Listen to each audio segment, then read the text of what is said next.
Paradise is the place we need.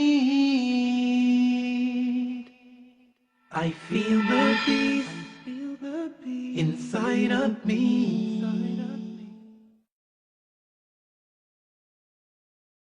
Greetings and peace. This is Dr. Laurence Brown with another episode of Interfaith Issues, where we discuss the issues of common interest to the three Abrahamic religions of Judaism, Christianity, and Islam. Today I'm going to be talking about the subject of where is the Christ in Christianity. Now that title might strike people as a little unusual if they have not been introduced to the concept before. The reason for the title, Where is the Christ in Christianity, is simply that many who read the Christian scriptures encounter a paradox that they have difficulty resolving. And that paradox is that the teachings of Jesus Christ often are found to be seemingly at odds with the tenets of Christian faith. Now, I would like to begin by backing up a step to the Old Testament. We all know, of course, Christianity is based upon the New Testament, but let's back up for a minute to the Old Testament, the scripture that Jesus Christ held up as the scripture of his time. We have to remember that Jesus Christ was an Orthodox Jew. This is why he is frequently referred to as Rabbi Jesus. The Old Testament was the book that Rabbi Jesus held up as the book of laws of his time. These were the laws that he taught to his disciples. And so it is important for us to take a speculative look at the Old Testament. Let's begin with Genesis 32, where it is recorded that Jacob wrestled with another man? No. An angel? No, although it might say that in the translation. No, it's actually written that Jacob wrestled with God.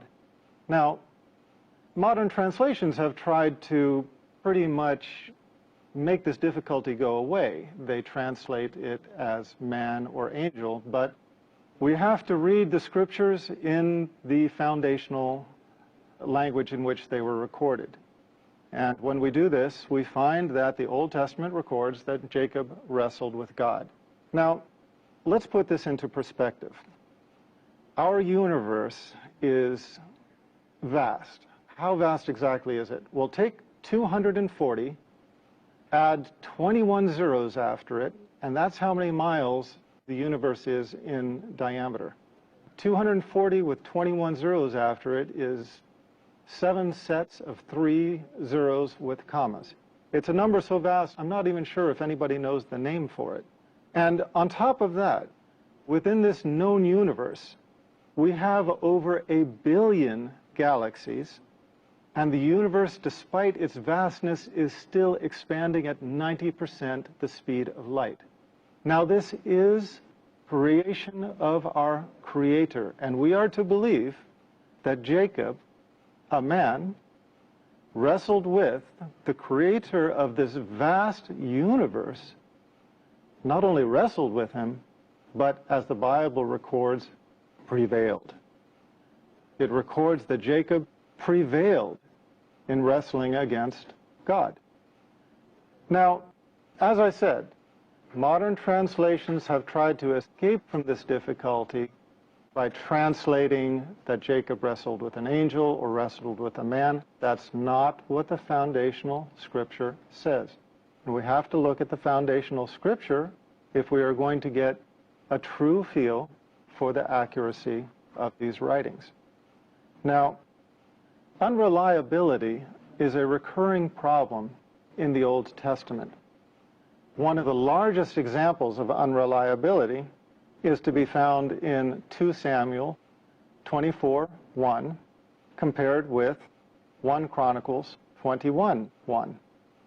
In 2 Samuel 24:1, it reads, quote, "Again the anger of the Lord was aroused against Israel, and he moved David against them to say, 'Go, number Israel and Judah.'" Fair enough. What did it say? The anger of the Lord. and he moved David. What does 1 Chronicles 21:1 say? Quote, "Now Satan stood up against Israel and moved David to number Israel." Here we have two passages describing the same historical event in very clear, unequivocal language. One speaks of God, the other speaks of Satan. Now, we have to ask ourselves at this point, is there any possible way to rectify this? In another passage, as I told you, Genesis 32:24 through 30, it records a man, Jacob, as having wrestled with God. Here we find two passages, one speaking of God, one speaking of Satan, describing the same historical event. In both of these passages, there is no possible way to rectify this inconsistency. So, which was it? Was it the Lord or was it Satan? We don't know. But what we do know is that it renders the Old Testament unreliable as a book of Scripture. As God is all-knowing, all-powerful, perfect, and all-reliable, he does not make the simplest of mistakes. A human being might, and we have to assume, okay, maybe this mistake came from a scribe. But if the revelation has been passed down to us in this time, with these errors existing within the text, and we cannot trust that portion, then what portion can we trust? Now, Christians would like to believe that the New Testament is free from such errors. Christians would like to say, well, okay, that's Old Testament. Let's not worry about that. We have the New Testament. We don't base our faith upon the Old Testament. That's of historical significance because the New Testament replaced the Old Testament. Well, it's a fair enough argument if it bears water.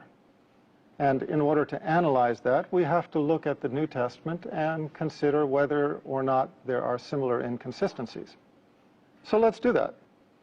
To begin with, where Jesus and his family allegedly fled when they were persecuted, one gospel, Matthew, records the family having fled. Another, Luke, records the exact same scenario. One records the family having fled to Nazareth. The other records the family having fled to Egypt. Matthew 6:9 through 13, Luke 11:2 through 4, they differ over the wording of the Lord's Prayer. Now, think about what this means. We're talking about the Lord's Prayer. We're not talking about a little esoteric, little-known prayer. We're talking about the Lord's Prayer, the most commonly quoted Christian prayer in the world throughout the history of Christianity. And yet we have two different versions of it. It is described in two Gospels, and the wording does not agree. How much does the wording not agree? Over the last several years, the Jesus Seminar has compiled over 300 fellows of the Jesus Seminar. These are leading Christian scholars who represent their various faiths. They are at the top of the academic and the theological field, and they analyze the Christian scriptures. They analyze the foundational manuscripts, not the ones that we read in our translations into whatever language. No, they analyze the manuscripts in their original language. How big is the difference between the two versions of the Lord's Prayer? It is so large that the Jesus Seminar agrees that the only word Jesus Christ reportedly stated that they can agree upon that he stated was Father. Now we're talking about the prayer that starts, Our Father who art in heaven, hallowed be thy name, da da da da da. But as famous as this prayer is, as much as people rely upon this prayer and think that these were the actual words of Jesus, the preeminent theologians and Christian scholars of the Jesus Seminar have concluded that the only word of the Lord's Prayer that can be definitively traced to Jesus Christ is the word Father. So this gives us some idea of the problems that exist in the New Testament as well. Matthew and John disagree over another point of critical importance. In Matthew 11:13 through 14, and chapter 17, 11 through 13, and John 1:21. These two Gospels disagree over whether John the Baptist was Elijah or not. In one case, John the Baptist described as Elijah. In another case, he is disavowed as Elijah. Again, you can't have it both ways. And in a book of God, we don't expect to find this kind of discrepancy. Now, that's enough information for all of us to chew on for a few minutes. So let's take a break, and we'll come back shortly. Welcome back, and let's continue with our discussion on this segment of Interfaith Issues. We are talking about where is the Christ in Christianity. We don't expect to find discrepancies like who carried the cross. In Matthew, Mark, and Luke, Simon carried the cross. In John, Jesus Christ carried the cross.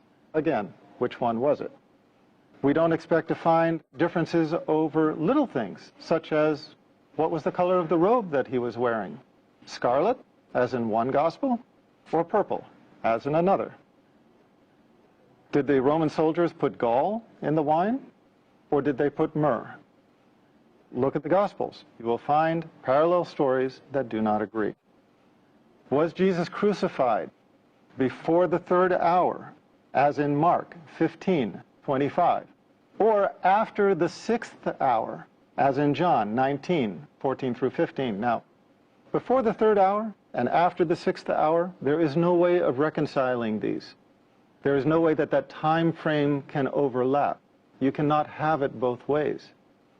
And we are only talking about the events that are recorded leading up to the alleged crucifixion. After the alleged crucifixion, all similarity between the stories becomes almost unrecognizable.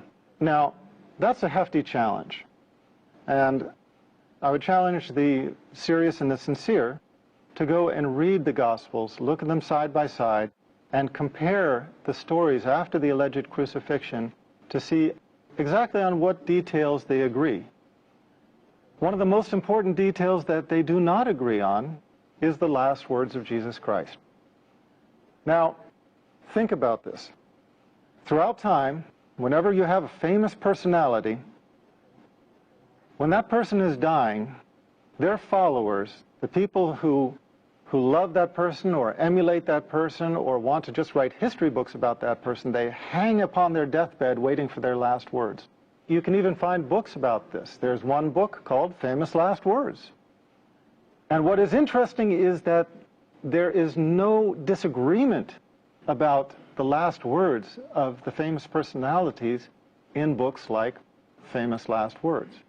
But when it comes to Jesus Christ, one gospel records that his last words were, "It is finished." Another gospel records that his last words were, "It is finished?" No, not at all.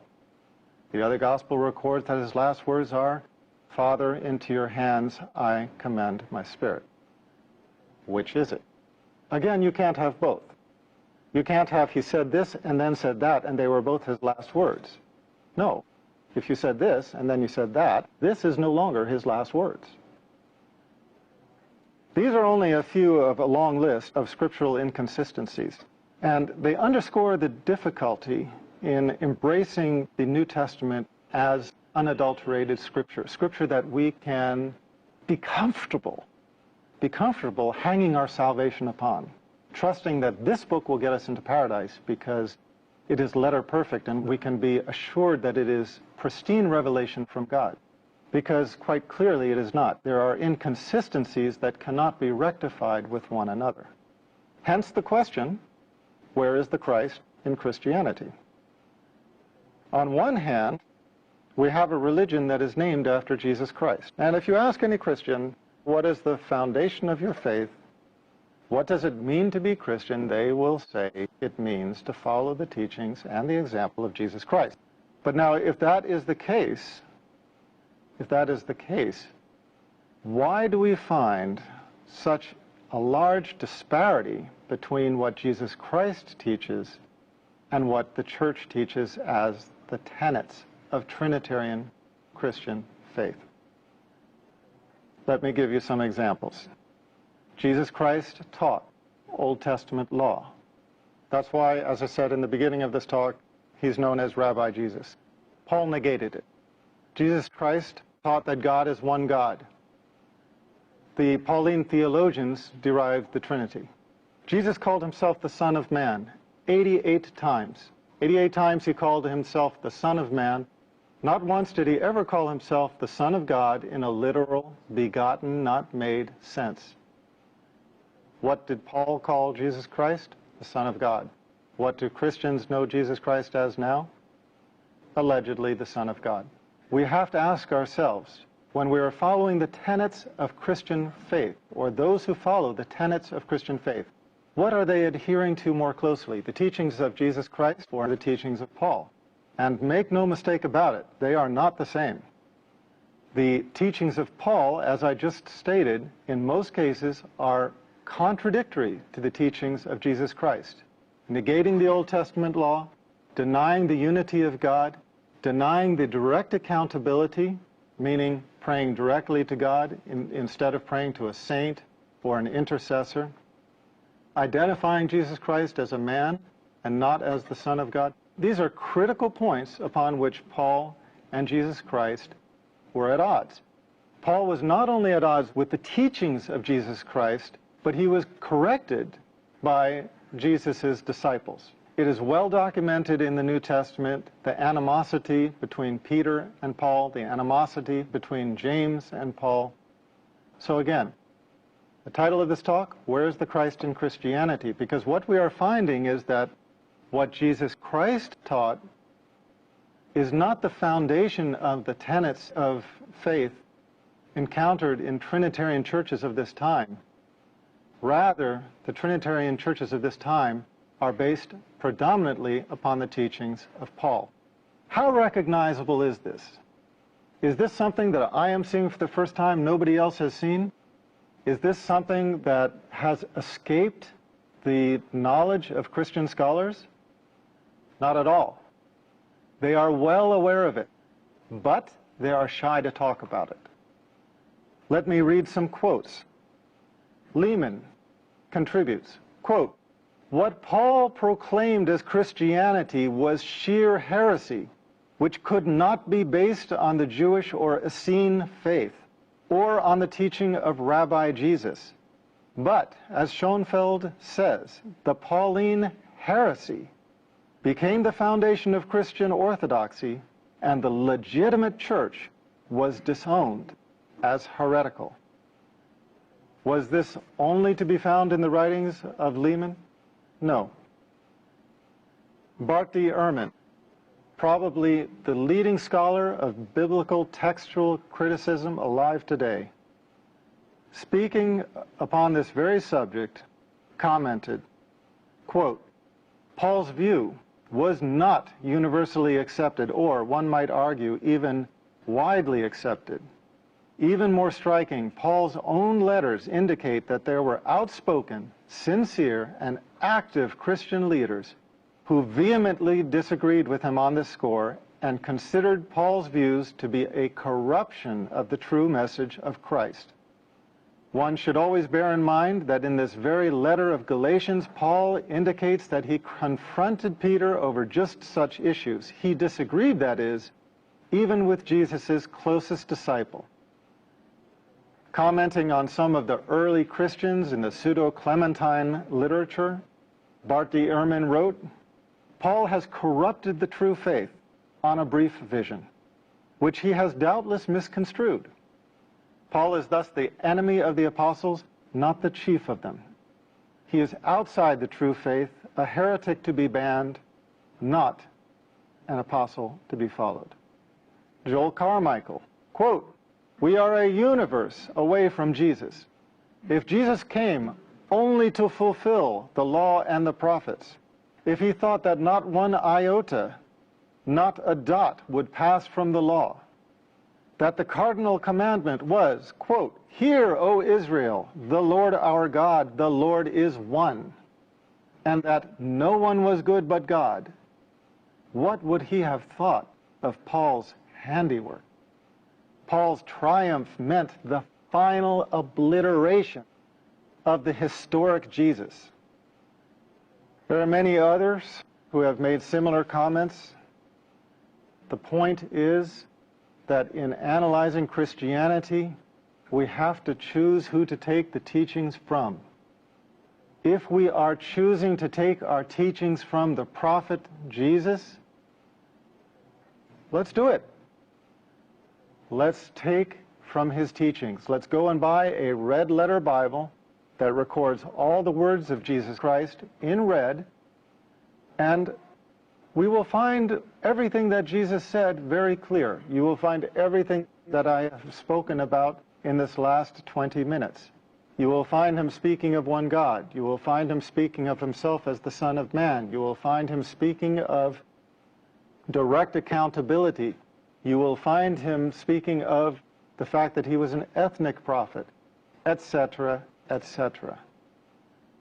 But if you choose to follow the teachings of Paul, well, then you are welcome to follow the Pauline Trinitarian Christianity that prevails in this time.